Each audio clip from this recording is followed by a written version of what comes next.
Hello, I'm Chris Pedersen, and this is Stock Watch for Wednesday, 30th of October, 2024. All information is general advice and may not be suitable for you. Always consult your financial advisor before making any investments.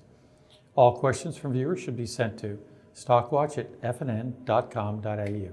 Here are a few of my market observations. Currently, the ASX 200 is around 8,217. It is trending down. This is pretty flat from last week. The 10-year Aussie bond yield is currently at 4.45%. This is up. What this indicates is that the local market is worrying that inflation will be hard to reduce from here on. One of my worries is that tariffs being instituted or considered in the United States, along with their deficit spending, will cause more inflation in America, which could impact Australia. There are many repercussions from all the spending in the US and all the tariffs. They're all inflationary, and it can cause massive problems. However, short-term, deficit spending by governments is a stimulus to business. America, though, has full employment. So tariffs to stimulate more manufacturing domestically, well, where are they going to get the workers? If they export 14 or 20 million workers, well, now they even have a bigger problem trying to find workers. This will cause wage inflation. So it's a spiraling problem. The other thing with tariffs is that if other nations institute retaliatory tariffs, now we get into a situation that was one of the causes of the Great Depression starting around 1930. Here are some charts. Some are business related, some are just interesting. This one is journalists killed in the line of duty over time. What you see is that we've been trending down, and the past couple of years it's spiked up. Well, that's kind of reasonable considering what's happening in Gaza. Lead poisoning. Lead poisoning, South Asia is leading the world in the number of cases. What's significant about this?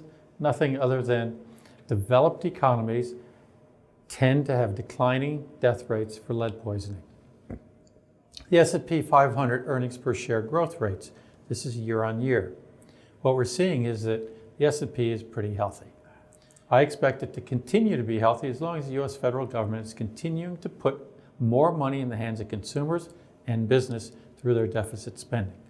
The risk, though, is massive inflation, and that could wipe out the benefits. U.S. nuclear capacity by year. Well, what we see is like the past 40 years, it's been flat. Turning this around takes time. Same thing in Australia. We don't really have nuclear power, but a lot of talk about getting nuclear power. That will take time. This has long lead times of 15 years or more. This is a chart that's interesting for political junkies. This is the number of rallies Trump held in 2016 versus currently in 2024. What we see is that there's a dramatic decline in the number of rallies by him. Is this because he's getting old and he's getting tired? We don't know. It's just interesting.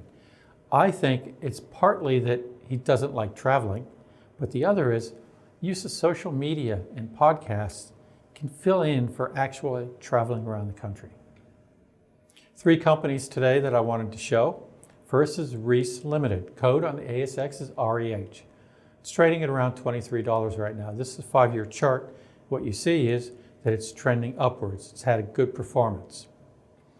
The estimates that I'm using are from Citibank. Currently, Reece has a market cap of $5 billion. Citibank price target is $25.85. So that's $2.85 above where it currently is. The revenue growth rate they have, though, is only 2.7% per annum. The earnings growth during this period is 5.2% per annum. And the dividend growth in this period is 9.1% per annum. So now I look at shareholder equity growth rate, and that's 5.8% per annum. Revenue is slow, but the other growth rates are pretty attractive.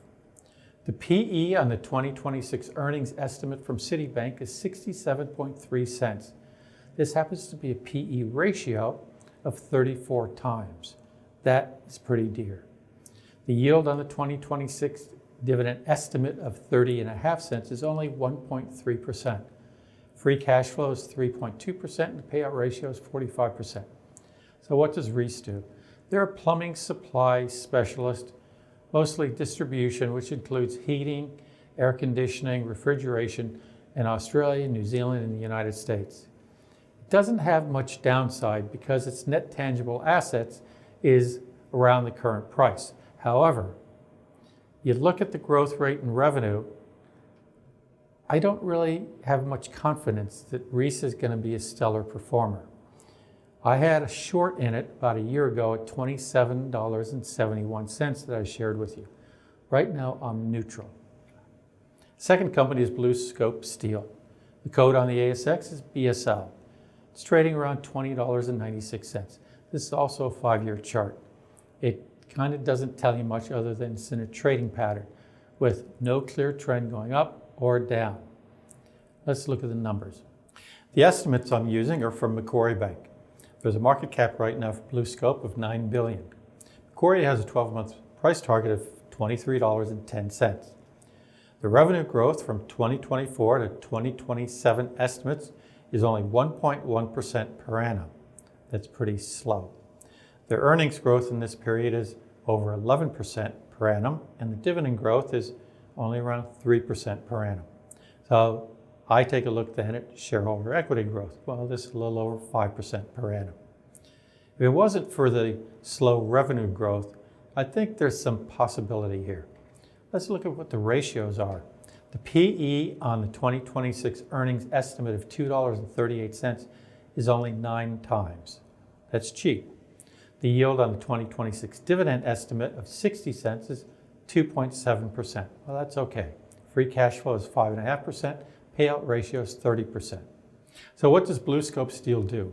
They manufacture steel and steel coatings. The name that we're all familiar with is Color Bond. The reason BlueScope is trading at a low PE is because steel has very volatile conditions, boom and bust cycles. The Trump tariffs could hurt if he's elected. Because of the slow revenue growth rate, I rated it neutral. Last company is Corp Group. Code is CCP on the ASX. It's trading around $17.30.